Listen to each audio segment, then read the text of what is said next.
Hey, welcome to Leadzpipe Tutorials. In this video, let's check out how to add an email template and increase brand recall through Leadzpipe.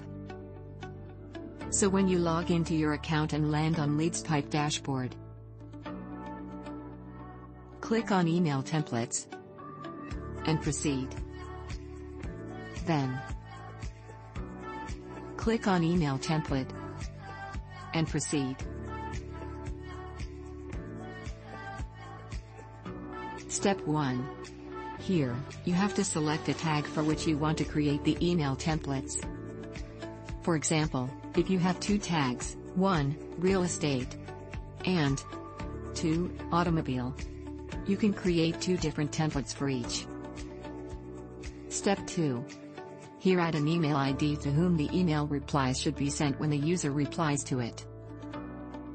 Step 3. Give this email template a name, so that you can recognize it in future.